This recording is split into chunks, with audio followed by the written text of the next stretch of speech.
నమస్తే. గత 4-5 రోజుల నుంచి సుబ్బిరామిరెడ్డి గురించే ఒక చర్చ జరుగుతుంది. ఆయన కంపెనీకి సంబంధించి గాయత్రి ప్రాజెక్ట్స్ లిమిటెడ్కి 5,700 కోట్లు బ్యాంకులు రుణాన్ని మాఫీ చేశాయి. సో దీనికి సంబంధించి ఒక పెద్ద చర్చ జరుగుతుంది. అంటే కేవలం సుబ్బిరామిరెడ్డికి మాత్రమే కాదు, అలాంటి వ్యక్తులకి దేశవ్యాప్తంగా ఇప్పటి వరకు ఇది నంబర్ మీరు చెప్తే దాదాపుగా 10 లక్షల కోట్ల రుణాన్ని మాఫీ చేశారు బడా నేతలకి. ఇక్కడ ఒకసారి మనం చూద్దాం.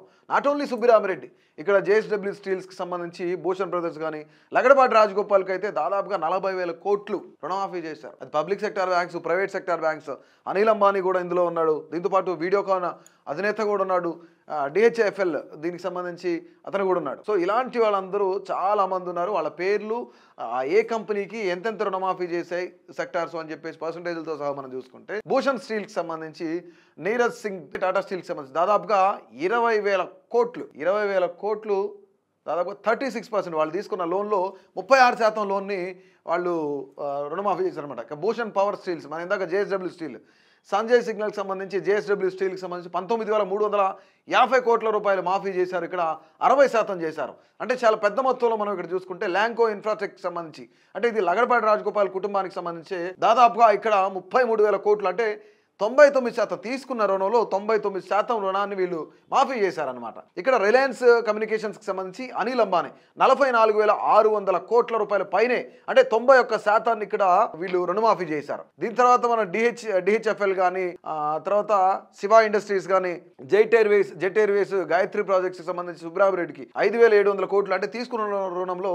దాదాపు 70% రుణాన్ని మాఫీ చేసినాయి బ్యాంకులు. ఇక్కడ ఎస్పెషల్లీ మనం కొన్ని మాట్లాడుకుంటే అదానీ అంబానీ గురించి ఎక్కువగా పేర్లు వినిపిస్తా ఉన్నాయి. అదానీ గ్రూప్కి సంబంధించి ఎస్ఆర్ పవర్, హెచ్డిఐఎల్ రేడియస్కి సంబంధించి ఎస్టేట్, అదర్స్కి సంబంధించి కూడా హెచ్డిఎఫ్సి బ్యాంక్, అలాగే ఎస్బీఐ, అదర్ బ్యాంక్స్ 46,000 కోట్ల నుంచి దాదాపుగా 62,000 కోట్లు, అంటే 74% రుణాన్ని మాఫీ చేశారు. ఎస్బీఐ కానీ, బ్యాంక్ ఆఫ్ ఇండియా కానీ, అదర్ బ్యాంక్స్ కానీ 48,000 కోట్లు ఎవరు చేశారు? అనిల్ అంబానీ చేశారు. అంటే వీళ్ళిద్దరికీ అదానీ గ్రూప్స్కి చూస్తే మరొకసారి హెచ్డిఎఫ్సి బ్యాంక్ దాదాపు 96% రుణాన్ని మాఫీ చేసింది, 1,700 కోట్లు. ఇక్కడ ఒక్కసారి చూసుకుంటే దాదాపు గడిచిన 20 ఏళ్లలో పబ్లిక్ సెక్టార్ నుంచి 6.5 లక్షల కోట్ల రూపాయలు రుణమాఫీ చేశారు, అంటే ప్రైవేటు వ్యక్తులకు కానీ. ఇక 3.5 లక్షల కోట్లు ప్రైవేట్ బ్యాంకులు అనమాట. అంటే దాదాపు ఇవన్నీ కలిపితే 10 లక్షల కోట్ల రుణాన్ని మాఫీ చేశారు బడా బిజినెస్ నేతలకి. చాలా మంది పెద్ద నాయకులకి, పెద్ద ఎవరైతే ఇండస్ట్రీస్ నడుపుతున్నారో వాళ్ళందరికీ అక్షరాల ఈ 20 ఏళ్లలో 10 లక్షల కోట్లు. ఇవన్నీ ఎవరి మీద పడతాయంటే ఆ బ్యాంకులో ఎవరైతే ఖాతాదారులు ఉన్నారో, నువ్వు ఎస్బీఐ కానీ, బ్యాంక్ ఆఫ్ బరోడా కానీ, కెనరా బ్యాంక్ కానీ, పంజాబ్ నేషనల్ బ్యాంక్ కానీ, వీటన్నిటికీ హెచ్డిఎఫ్సి బ్యాంక్ కానీ, వీళ్ళందరూ ఎవరైతే ఖాతాదారులు ఉన్నారో వాళ్ళపైనే పడుతున్నాయి. వాళ్ళపైన ఎలా పడుతున్నాయి అనేది మనం ఒకసారి చెక్ చేస్తే వాళ్ళ ఎక్స్ట్రా పెనాల్టీస్ ఏవైతున్నాయో, యాడ్ ఆన్ ఛార్జెస్ ఏవైతున్నాయో, వీటన్నిటికీ కొన్ని ఛార్జెస్ని పెంచుతూ ఉంటారు, పెనాల్టీలు పెంచుతూ ఉంటారు. వీటన్నిటి ద్వారానే ఆ పెద్ద మొత్తాన్ని కూడా కలెక్ట్ చేస్తున్నారు. 10 లక్షల కోట్లు ప్రభుత్వం భరిస్తుంది, బ్యాంకులు భరిస్తున్నాయి అనుకుంటాం. కాదు, అది అక్షరాల శుద్ధ తప్పు. కేవలం అందులో ఉన్న సామాన్య ప్రజలు ఎవరైతున్నారో, ఖాతాదారులు ఎవరైతున్నారో వీళ్ళ ద్వారానే వాటన్నిటిని రికవర్ చేస్తారు. ఏ బ్యాంకు నుంచి ఎంత రుణమాఫీ చేసింది ఇప్పటి వరకు అని చూసుకుంటే స్టేట్ బ్యాంక్ అత్యధికంగా, ఇది పబ్లిక్ సెక్టార్ బ్యాంకు, 2,86,000 కోట్ల రూపాయలు స్టేట్ బ్యాంకే వీళ్ళకి రుణమాఫీ చేసింది. తర్వాత పంజాబ్ నేషనల్ బ్యాంక్ లిస్టులో ఉంది, 1,05,000 కోట్లు. బ్యాంక్ ఆఫ్ బరోడా 92,000 కోట్లు, యూనియన్ బ్యాంక్ ఆఫ్ ఇండియా 78,000 కోట్లు, బ్యాంక్ ఆఫ్ ఇండియా 62,000 కోట్లు, కెనరా బ్యాంక్ 40,000 కోట్లు, ఇండియన్ బ్యాంక్ 35,000 కోట్లు, యాక్సిస్ బ్యాంక్ 30,000 కోట్లు, హెచ్డిఎఫ్సి బ్యాంక్ 20,000 కోట్లు. ఇక్కడ రైతులకి 1 లక్ష రూపాయలు ఎప్పుడైనా ఈ బ్యాంకులు, పబ్లిక్ సెక్టార్ బ్యాంకులు అని చెప్పుకుంటున్న బ్యాంకులు కానీ, ప్రైవేట్ బ్యాంకులు కానీ 1 లక్ష రూపాయల రుణాన్ని ఎప్పుడైనా మాఫీ చేశారా? చేయలేదు. వాళ్ళ ఇంటికి వెళ్తారు, అవమానపరుస్తారు, ఊళ్ళో తలెత్తుకు లేకుండా చేస్తారు. ఈవెన్ దర్వాజాలు, గుమ్మాలు కూడా తీసుకొచ్చిన పరిస్థితి. ఇంట్లో వాళ్ళకున్న పాడి గేదెలను, పశువులను కూడా తీసుకొచ్చిన చాలా సందర్భాలు మనం దేశవ్యాప్తంగా చూసాం. రైతులను ఏ విధంగా ఇబ్బందులకు గురి చేశారు, రైతులు సూసైడ్ చేసుకోవడానికి వీళ్ళు ఎంత ప్రోత్సహించారు అనేది కూడా చాలా క్లియర్ కట్గా కనిపిస్తుంది. ఇది కేవలం బ్యాంకర్లు తప్ప అంటే బ్యాంకర్లతో పాటు సెంట్రల్ గవర్నమెంట్లో ఉన్న గవర్నమెంట్ ఇది కూడా తప్పు. It's true. ఒకసారి ఇక్కడ మనం చూస్తే రీసెంట్గా గాయత్రి ప్రాజెక్ట్స్ లిమిటెడ్కి సంబంధించి ఎక్కువ సుబ్బిరామిరెడ్డికి సంబంధించిన డీటెయిల్స్ ఒకసారి చూస్తే, Gayatri projects Hyderabad based infrastructure company ఇది. ఇక్కడ ప్రమోటర్గా ఎవరున్నారు? టి సుబ్బిరామిరెడ్డి ఫ్యామిలీ మెంబర్స్ ఉన్నారు. 8,000 కోట్లు అతను బ్యాంకు నుంచి రుణం తీసుకుంటే ఇక్కడ వన్ టైం సెటిల్మెంట్ కింద 2,400 కోట్లు కడితే సరిపోతుంది. మళ్ళీ ఆ కంపెనీ వాళ్లే తీసుకున్నారు, ఆ కంపెనీని మళ్ళీ వాళ్లే కొనుక్కోవచ్చు. అంటే మళ్ళీ ఇక్కడ ఎగ్జాక్ట్గా ఒక లెక్క చూద్దాం మనం. కంపెనీ నుంచి 8,100 కోట్లు తీసుకుంటే ఇందులో 70% రుణమాఫీ చేశారు. అతను ఇంకా 2400 కోట్లు కడితే సరిపోతుంది. ఈ 2400 కోట్లు కడితే మళ్ళీ ఏదైతే గాయత్రి ప్రాజెక్ట్స్ లిమిటెడ్ ఉందో ఈ కంపెనీ మళ్ళీ సుబ్బరామరెడ్డి వాళ్ళకే వెళ్తుంది. రైట్, ఇక్కడ వీళ్ళు పేరెంట్ కంపెనీగా ఉంది. ఇక్కడ మరొక కంపెనీని ఏర్పాటు చేసి చైల్డ్ కంపెనీ అనుకుందాం. ఈ చైల్డ్ కంపెనీని ఏర్పాటు చేసి ఈ చైల్డ్ కంపెనీ ద్వారా మళ్ళీ గాయత్రి ప్రాజెక్ట్స్ ఏవైతున్నాయో దానికి సంబంధించిన అసెట్స్ అన్ని ఎవరు కొనుక్కుంటారు? సుబ్బరామరెడ్డి ఫ్యామిలీనే కొనుక్కుంటుంది. మొత్తం అంతా సుబ్బరామరెడ్డి ఫ్యామిలీనే కొనుక్కుంటుంది దాన్ని. అంటే వీళ్ళకి కొంత మళ్ళీ ఈ డబ్బులు 2400 కోట్లు ఒకేసారి పే చేయాలంటే అక్కర్లేదు. 115 కోట్లు ఆల్రెడీ డిపాజిట్లో ఉన్నాయి. 750 కోట్లు కట్టడానికి వీళ్ళకి 90 డేస్ టైం ఇచ్చారు. రిమైనింగ్ అమౌంట్ ఏదైతే ఉందో దాదాపుగా 865 కోట్లు, ఇది ఇంకో 1600 కోట్లు పే చేయడానికి, ఈ 1600 కోట్లు పే చేయడానికి ఎంత టైం ఇచ్చారో తెలుసా? 3 to 5 years టెన్యూర్ ఇచ్చారు. 3 సంవత్సరాల నుంచి 5 సంవత్సరాల లోపు మీరు కట్టొచ్చు, ఎప్పుడైనా మీ ఇష్టం, మీకు వెసులుబాటు ఉన్నప్పుడు కట్టొచ్చు అని చెప్తున్నారు. ఒక సామాన్యుడికి ఇంత పెద్ద మొత్తం టైం ఇస్తారా? అంటే దాదాపుగా 3 నుంచి 5 సంవత్సరాలు సామాన్యుడికి టైం ఇస్తారా అంటే అక్షరాలు ఇవ్వరని చెప్పుకోవచ్చు. ఇక్కడ అసలు అందరికీ డౌట్ రావచ్చు, ఈ కంపెనీలకు సంబంధించి లోన్లు ఏదైతే లోన్లు ఉందో ఆ లోన్లని ఎవరు మాఫీ చేస్తారు, ఎవరికి అధికారం ఉంటుంది, ఎవరెవరు నిర్ణయం తీసుకుంటారు, ఎవరు డిసైడ్ చేస్తారనే అనుమానం రావచ్చు. బట్ ఇక్కడ కంపెనీస్కి లోన్ ఎవరు ఇస్తారు? ఫస్ట్ చూసుకుంటే company defaulted on large bank loans and unable to repay even after restructuring legal recovery attempts కూడా. అంటే ఇక్కడ ఏం చేస్తుందంటే ఒక కంపెనీకి లోన్ ఇచ్చిన తర్వాత ఆ కంపెనీకి సంబంధించి రీస్ట్రక్చరింగ్ టెన్యూర్ ఇస్తారు. అంటే ఎన్సిఎల్టీ నుంచి ఒక వ్యక్తి వచ్చి ఆ వ్యక్తి డెవలప్ చేసి మళ్ళీ బ్యాంకులు ఏం చెప్తున్నాయి, ఇక్కడ బ్యాంకులు మీకు లోన్లు మేమే ఇస్తాం అని చెప్పేసి, అంటే బ్యాంకులతో ఎన్సిఎల్టీ మాట్లాడి లోన్ ఇప్పిస్తానని చెప్తుంది ఎన్సిఎల్టీ నుంచి ఒక వ్యక్తి వెళ్ళి ఆ కంపెనీని మళ్ళీ అతను తీసుకొని దాన్ని లాభాల బాటలో నడిపించాలి. లాభాల బాటలో నడిపిస్తే ఒకవేళ ఓకే అయితే ఓకే, లేదంటే దాన్ని నిర్దాక్షిణంగా బిడ్డింగ్కి పెడతారు. బిడ్డింగ్ పెట్టే ఛాన్స్ ఉంది. ఫస్ట్ బ్యాంకులు లోన్ ఇస్తాయి, లోన్ ఇచ్చిన తర్వాత కంపెనీ లాస్ అవుతుంది అనుకోండి. ఆ కంపెనీ లాస్ అయిన తర్వాత వాళ్ళు ఏం చేస్తారు, ఎక్కడికి వెళ్తారంటే ఐబీసీకి వెళ్తారు. ఐబీసీకి వెళ్ళిపోతారు, ఇన్సాల్వెన్సీ అండ్ బ్యాంక్రప్సీ కోడ్. దానికి వెళ్ళిన తర్వాత వీళ్ళు ఏం చేస్తారంటే అక్కడ నుంచి ట్రిబ్యునల్కి ట్రాన్స్ఫర్ చేస్తారు. అంటే పలానా కంపెనీ వచ్చింది మా దగ్గరికి, ఆ కంపెనీ ఒక 8,000 కోట్లు 10,000 కోట్లు కట్టాలి, కానీ ఇప్పుడు కట్టట్లేదు, వాళ్ళు ఎన్ని చేసినా సరే మళ్ళీ రీస్ట్రక్చరింగ్కి సంబంధించి ఇదంతా చేసాం మేము, కానీ ఆ కంపెనీ మాకు కట్టట్లేదు అని చెప్తారు. ఎన్సిఎల్టీ అప్పుడు ఏం చేస్తుంది అంటే బిడ్డింగ్కి పిలుస్తుంది. అంటే రిజల్యూషన్ ప్రొఫెషనల్ని అపాయింట్ చేస్తుంది ఫస్ట్, దాని తర్వాత కట్టట్లేదు అనుకున్న తర్వాత బిడ్డింగ్ పిలుస్తుంది. బిడ్డింగ్ పిలిచి ఎవరు బిడ్డింగ్ పిలుస్తారంటే కమిటీ ఆఫ్ క్రెడిటర్స్. ఎవరైతే బ్యాంక్ క్రెడిటర్స్ ఉన్నారో, ఎవరైతే లోన్లు ఇచ్చారో వాళ్ళందరూనే బిడ్డింగ్కి పిలుస్తారు. బిడ్డింగ్ పిలిచిన తర్వాత ఎన్సిఎల్టీ ఆ కంపెనీని అడుగుతుంది, మీరు కట్టగలుగుతారా లేదా అంటే, సో నా వరకు ఇంతే అవుతుంది, నేను ఇంతే కట్టగలుగుతాను, లేదంటే దాని తర్వాత కట్టలేను అని చెప్పిన తర్వాత ఎన్సిఎల్టీ మళ్ళీ సిఓసికి చెప్తుంది వీళ్ళు ఇంత కట్టగలుగుతున్నారు, ఏం చేస్తారు అంటే, ఫర్ ఎగ్జాంపుల్ ఇక్కడ ఏం జరుగుతుందంటే ఒక కంపెనీ ఖరీదు 100 కోట్లు అనుకోండి ఎగ్జాంపుల్గా, కానీ 66% మంది ఓటేసి దీన్ని ఒక 70 రూపాయలకో లేదంటే 70 కోట్లకో 80 కోట్లకో కొనేయచ్చు అని డిసైడ్ అవుతుంది సిఓసి డిసైడ్ అవ్వాలంటే కనీసం 66% ఉండాలి. ఇక్కడ కేవలం 30 కోట్లు లాసే కదా, సో ఓకే చెప్పేస్తారు. 30 కోట్లు లాసే కదా, ఓకే చెప్పేస్తారు. ఇది ఎవరు డిసైడ్ చేస్తారంటే సిఓసినే. సిఓసీలు ఎవరు ఉంటారంటే లోన్లు ఇచ్చిన బ్యాంకులు ఉంటాయి. ఈ బ్యాంకులు డిసైడ్ చేస్తారు, పోతే పోయి 30 కోట్లు తలకు 10 కోట్లు 20 కోట్లు లాస్ వస్తుందని చెప్పేసి ఓకే చేస్తారు. ఇప్పుడు అదే విధంగా సుబ్బరామరెడ్డికి 8,100 కోట్లు ఇచ్చారు, కానీ ఇక్కడ సిఓసి ఏం చేసింది, 2,400 కోట్లు కడితే చాలు, మిగతా రుణాన్నంతా మాఫీ చేస్తాం. ఇది ఎవరు తీసుకుంటారు, ఈ బడ్డీని అంతా ఎవరి మీద పడుద్ది అంటే బ్యాంక్స్ మీదే పడతాయి. బ్యాంక్స్కి ఎవరు నేనున్నాను అని హామీ ఇస్తారంటే సెంట్రల్ గవర్నమెంట్ ఇస్తుంది. ఇక్కడ స్టేట్ గవర్నమెంట్కి ఎలాంటి సంబంధం లేదు, కేవలం సెంట్రల్ గవర్నమెంటే. రీసెంట్గా చాలామంది స్టేట్ గవర్నమెంట్ వల్లనే సుబ్బరామరెడ్డి డబ్బులు ఎగ్గొట్టాడు, సుబ్బరామరెడ్డి డబ్బులు కట్టలేదని చెప్పేసి చాలామంది అన్నారు, కానీ అసలు సుబ్బరామరెడ్డికి స్టేట్ గవర్నమెంట్కి సంబంధం లేదు. ఇక్కడ who approves the hair cut, ఎవరు అప్రూవల్ చేస్తారు అంటే సిఓసినే అప్రూవల్ చేసింది. ఎన్సిఎల్టీతో మాట్లాడిన తర్వాత సిఓసినే అప్రూవల్ చేసింది.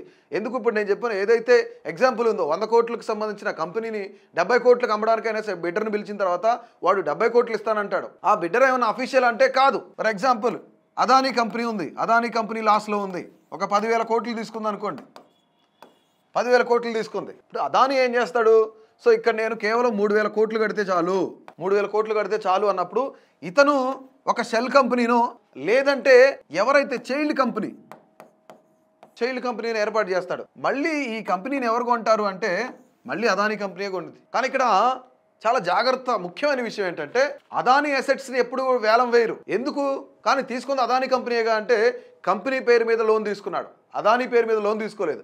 అదానీ పేరు మీద తీసుకుంటే అదానీ పేరు మీద ఉన్న అసెట్స్ అన్నింటినీ వేలం వేయొచ్చు, బిడ్డింగ్కి పిలిపించవచ్చు. కానీ ఇక్కడ ఏం జరుగుతుంది, చాలా తెలివిగా ఇలాంటి ఎవరైతే దొంగలు ఉన్నారో, డబ్బులు తీసుకొని ఎగ్గొట్టే దొంగలు ఉన్నారో వాళ్ళందరూ ఎక్స్ అనే కంపెనీ పేరు మీదనే లోన్ తీసుకుంటారు కాబట్టి ఈ ఎక్స్కి సంబంధించిన అసెట్స్ అన్నింటినీ వేలం వేస్తారు, అమ్ముతారు, ఏదైనా చేసుకోవచ్చు. వై బికాజ్ రుణమాఫీ కూడా అవుతుంది కదా అతనికి. పర్సన్ పేరు మీద ఎప్పుడు తీసుకోరు. Role of central government, state government గురించి మనం ఒకసారి చెక్ చేస్తే స్టేట్ గవర్నమెంట్ కానీ సెంట్రల్ గవర్నమెంట్ కానీ డైరెక్ట్గా ఎక్కడ కూడా ఇన్వాల్వ్ అవ్వదు. కానీ ఇక్కడ సెంట్రల్ గవర్నమెంట్కి సంబంధించిన ఎంప్లాయీస్ ఎవరైతున్నారో, బ్యాంకులో పనిచేసే, ఇప్పుడు పబ్లిక్ సెక్టార్ బ్యాంక్స్ ఉన్నాయి, స్టేట్ బ్యాంక్ కానీ, బ్యాంక్ ఆఫ్ బరోడా కానీ, కెనరా బ్యాంక్ కానీ, ఇవన్నీ పబ్లిక్ సెక్టర్ బ్యాంక్స్ ఏవైతున్నాయో అందులో ఉండే ఎంప్లాయీస్ ఇన్వాల్వ్ అవుతున్నారు. అంటే ఇక్కడ సెంట్రల్ గవర్నమెంట్ ఇన్వాల్వ్మెంట్ ఉంటుంది. ఈ ఎంప్లాయీస్కి హామీ ఎవరు ఇస్తారు, మరి మా డబ్బులు ఎవరు కడతారు అంటే సెంట్రల్ గవర్నమెంటే ఎంతో కొంత నేను ఇస్తూ ఉంటా అంటే కొన్ని ఇంజెక్ట్ చేస్తూ ఉంటుంది అనమాట పీరియాడికల్లీ. ఇప్పుడు 10,000 కోట్లు, అందులో ఫస్ట్ టర్మ్ ఒక 500 కోట్లు, సెకండ్ టర్మ్ ఒక 2,000 కోట్లు, థర్డ్ టైం 4,000 కోట్లు, అట్లా కొంత జమ చేస్తానంటారు.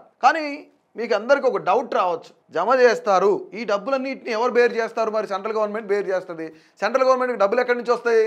ప్రతి ఒక్క దేశంలో బ్రతుకుతున్న ప్రతి ఒక్కరి తల మీద ఎవరైతే ట్యాక్స్ పేయర్స్ ఉన్నారో ట్యాక్స్ పేయర్స్ దగ్గర నుంచే కలెక్ట్ చేస్తారు. ఇక్కడ బ్యాంక్స్ కూడా ఖాతాదారుల నుంచే కలెక్ట్ చేస్తుంది. బ్యాంక్స్ ఖాతాదారుల నుంచి ఏ విధంగా కలెక్ట్ చేస్తుంది? Who bears the losses? Banks bear the immediate financial loss. Immediate financial loss అనేది బ్యాంకులు బేర్ చేస్తాయి. దానికి ఇక్కడ recognised lower value on their books for the loans impacting their profits and balance sheets. ఎక్కడైతే వాళ్ళకి సంబంధించిన ప్రాఫిట్స్ ఉన్నాయో, బ్యాలెన్స్ షీట్స్ ఉన్నాయో వాటి మీద ఇంపాక్ట్ పడుతుంది, ఇమీడియట్ ఇంపాక్ట్ పడుతుంది. ఇక పబ్లిక్ సెక్టర్ బ్యాంక్స్కి సంబంధించి మోస్ట్లీ గవర్నమెంట్ ఓన్డ్ అనమాట. Since public sector banks from the majority of lenders in large loans. అంటే కొంతకాలం వీళ్ళు ఏం చేస్తారంటే, ఈ పబ్లిక్ సెక్టర్ బ్యాంక్స్ ఎవరైతున్నారో వాళ్ళు లోన్లు ఇవ్వడం, పెద్ద వాళ్ళకి లోన్లు ఇవ్వడం ఆపేసి ఇమీడియట్గా ఏం చేస్తారంటే అడిషనల్ ఛార్జెస్ కానీ, యాడాన్స్ కానీ వీటన్నిటిని ఎక్కడి నుంచి కలెక్ట్ చేస్తున్నారు? ట్యాక్స్ పేయర్స్ దగ్గర నుంచి. ట్యాక్స్ పేయర్స్ ఎవరు అక్కడ? ఖాతాదారులే. బ్యాంకులో ఉన్న ఖాతాదారుల దగ్గర నుంచే ఈ బ్యాంక్స్ అన్ని కలెక్ట్ చేస్తాయి. Private banks bear losses similarly, but as private entities they rely on shareholders. అంటే షేర్ హోల్డర్స్ అక్కడ ఎవరు ఉంటారు? ఆల్మోస్ట్ ఎవరైతే ట్యాక్స్ పేయర్స్ ఉన్నారో, ఖాతాదారులు ఎవరైతే ఉన్నారో వాళ్ళందరే. How do banks manage and recovery? వాళ్ళు రికవరీ ఎలా చేస్తారు ఇమీడియట్గా అంటే, కొంతమంది అడిషనల్గా లోన్లు ఎవరైతే మనకు రెగ్యులర్గా ఎగ్జాంపుల్ కాల్ వస్తూ ఉంటుంది, సార్ మేము యాక్సిస్ బ్యాంక్ నుంచి చేస్తున్నాం, ఐడిబిఐ బ్యాంక్ నుంచి చేస్తున్నాం, సార్ హెచ్డిఎఫ్సి బ్యాంక్ నుంచి చేస్తున్నాం, మీకు లోన్లు కావాలా అంటే ఎక్కువ లోన్లు ప్రొవైడ్ చేయడం. ఎవరికి? పెద్ద వాళ్ళకి లోన్లు ప్రొవైడ్ చేయదు. కేవలం చిన్న వ్యక్తులు ఎవరైతున్నారో, ఇండివిజువల్స్ ఎవరైతున్నారో, మిడిల్ క్లాస్ ఎంప్లాయీస్ ఎవరైతున్నారో వాళ్ళందరికీ కూడా వీళ్ళు కాల్ చేస్తారు, లోన్స్ తీసుకోండి. అక్కడ ఎక్స్ట్రా పెనాల్టీస్ ఉంటాయి, ఎక్స్ట్రా యాడాన్స్ ఉంటాయి, తర్వాత ఎక్స్ట్రా ఛార్జెస్ ఉంటాయి, వీటితో పాటు కొంత వడ్డీ రేటు కూడా ఎక్కువ ఉంటుంది. సో ఇవన్నీ తీసుకొని వాళ్ళు రికవరీ చేస్తూ ఉంటారు. ప్రతి దగ్గర రికవరీ చేసే పనిలోనే బ్యాంకులన్నీ ఉంటాయి. సో కొన్ని చోట్ల ఏం చేస్తారంటే, ఒకవేళ బ్యాంకు లోను తీసుకోండి అని ప్రెజర్ చేస్తారు. కొన్ని బ్యాంక్స్ దగ్గర నుంచి లోన్ తీసుకున్న ఎవరైతే కామన్ పీపుల్ ఉన్నారో వాళ్ళు బ్యాంకులకు లోన్ కట్టకపోతే వాళ్ళ అసెట్స్ ఏవైతున్నాయో ఆ అసెట్ని వేలం వేస్తారు, మార్కెట్ వాల్యూ ప్రకారం అమ్ముతారు. వాటన్నిటిని వాళ్ళ రికవరీ షీట్ ఏదైతే ఉందో దానికి సంబంధించి వాళ్ళు ఈక్వల్ చేసుకుంటారు, లెవెల్ చేస్తూ ఉంటారు. ఇవి బ్యాంక్స్ చేసే పనే. సెంట్రల్ గవర్నమెంట్ ఏం వీళ్ళు కొద్దిగా చెప్తుంది. సెంట్రల్ గవర్నమెంట్ ట్యాక్స్ పేయర్స్ మీద యాడాన్స్ చేస్తూ ఉంటుంది.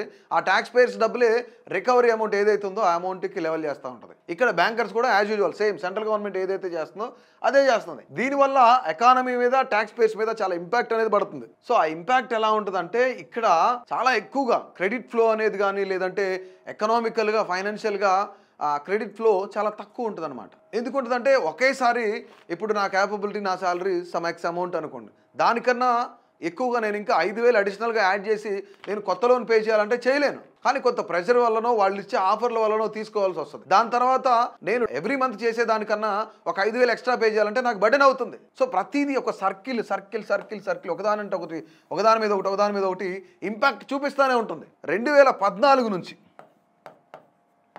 22 వరకు 1 lakh పీపుల్ బలవాన్ మరణాలకు పాల్పడ్డారు. కొన్ని డెసిషన్స్ను వాళ్ళ జీవితాలను అంధకారంలోకి నెట్టేసాయి. ఇది కేవలం బ్యాడ్ లోన్స్ వల్లనే.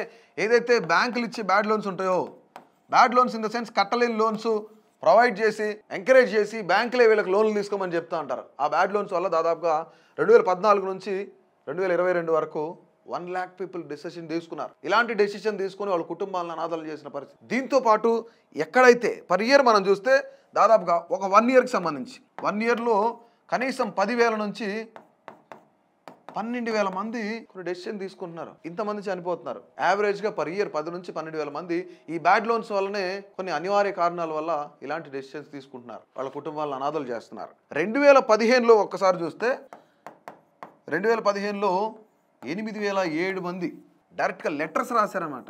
మాకు రీజన్ ఇదే, మేము పోవడానికి కారణం ఇదే, బ్యాంకర్స్ కానీ ఏజెంట్లు కానీ వాళ్ళు మమ్మల్ని ఇబ్బంది పెడుతున్నారు, దానివల్లనే కేవలం అనేసి చెప్తున్నారు. ఇక్కడ ఇంకొకటి ఏంటంటే especially students, loan apps, banks అనేకమైన ఆఫర్స్ ఇచ్చి విత్ ఇన్ 5 minutesలో ఎలాంటి వెరిఫికేషన్ లేకుండా 5-10 minutesలో మీకు లోన్ వస్తుంది, 10,000 వస్తుంది, 20,000 వస్తుంది అని చెప్పేసి ఎక్కువ మంది స్టూడెంట్స్ వాళ్ళు చనిపోయిన పరిస్థితులు ఉన్నాయి. ఎక్కువ మంది డెసిషన్ తీసుకున్న సిచ్యువేషన్స్ ఉన్నాయి. సో ఎస్పెషల్లీ మన గతంలో నేను ఒక మాట చెప్పాను, గతంలో ఒక వీడియోలో చేశాం, సబ్ కాంట్రాక్టర్స్ ఏ విధంగా ఇబ్బంది పడుతున్నారు, సబ్ కాంట్రాక్ట్స్ వల్ల కొన్ని నిర్ణయాలు తీసుకున్నారు, సూసైడ్ చేసుకుంటున్నారని చెప్పాను. ఇప్పుడు సేమ్ యాజ్ యూజువల్ సబ్ కాంట్రాక్టర్లు అలాగే కాంట్రాక్టర్స్ ఎవరైతున్నారు, కాంట్రాక్టర్స్ కూడా ఈ డెసిషన్ తీసుకున్నారు. బిజినెస్ మ్యాన్స్ కూడా ఉన్నారు, ఇందులో బిజినెస్ మ్యాన్స్ కూడా ఉన్నారు. అంటే 2014లో 1163 మంది చనిపోతే ఇది ఇప్పుడు 3 times 2015కి, అంటే కేవలం 1 yearలో 3 times పెరిగింది. ఇక్కడ మరీ ముఖ్యంగా మనం చూస్తే బిజినెస్ మ్యాన్లు కానీ లేదంటే సబ్ కాంట్రాక్టర్లు కానీ కాంట్రాక్టర్లు కానీ ఈ డెసిషన్ తీసుకోవడానికి కారణం ఏంటంటే బ్యాంక్ లోన్స్, బ్యాడ్ లోన్స్. వాళ్ళు ఏవో సమ్ చిన్న ప్రాజెక్టు ఒక 30 లక్షలకో లేదంటే ₹1,00,00,000 ప్రాజెక్టు చేస్తున్నారు, వాళ్ళకి మెయిన్ కాంట్రాక్టర్ దగ్గర నుంచి పైసలు రావట్లేదు. రాకపోవడం వల్ల వాళ్ళు బ్యాంకుల నుంచి లోన్లు తీసుకుంటారు, గోల్డ్ తాకట్టు పెడతారు, ఊర్లో అప్పులు చేస్తారు. వీటన్నిటి వల్లనే వాళ్ళు చాలా ఇబ్బందులు పడుతున్నారు. సో ఓవరాల్గా ఒక సుబ్బిరామిరెడ్డి గురించో లేదంటే బ్యాంక్స్ లోన్ ఇచ్చిన వాళ్ళు ఎవరెవరి గురించి ఒక్కరి గురించి మాట్లాడుకోవడం కాదు. అంటే ఇంతమంది బడా నేతలు ఉన్నారు ఇందులో. నీరవ్ మోడీ లేడు కానీ నీరవ్ మోడీ, విజయ్ మాల్యా ఇలాంటి వ్యక్తులు ఎంతమంది ఉన్నారు. చాలా మంది వల్ల ఈరోజు సామాన్య ప్రజలు కానీ ఇండివిజువల్స్ కానీ చాలామంది చనిపోయే సిచ్యువేషన్. ఈ బ్యాంకర్లంతా ఈ ఇంపాక్ట్ అంతా ఎక్కడ చూపిస్తుందంటే సామాన్య ప్రజానికం మీదనే, ట్యాక్స్ పేయర్స్ మీదనే. బ్యాంకులో ఖాతా ఓపెన్ చేసిన వాళ్ళపైనే ఇదంతా జరుగుతుంది. ఇది కేవలం రాష్ట్ర ప్రభుత్వం చేసేది కాదు, ఒక ముఖ్యమంత్రి లేదంటే ఒక ఎమ్మెల్యేనో చేసేది కాదు. ఇది బ్యాంకర్స్ అలాగే సెంట్రల్ గవర్నమెంట్ కలిసి ఇండియాలో ట్యాక్స్ పేయర్స్ ఎవరైతున్నారో, ఇండియాలో బ్యాంకులు ప్రైవేట్ కానీ పబ్లిక్ కానీ ఈ బ్యాంకుల్లో ఖాతాదారులు ఎవరైతున్నారో వాళ్ళందరి మీద ఎఫెక్ట్ పడుతుంది. దీనిపైన మీ అభిప్రాయం ఏంటి తప్పకుండా తెలియజేయండి.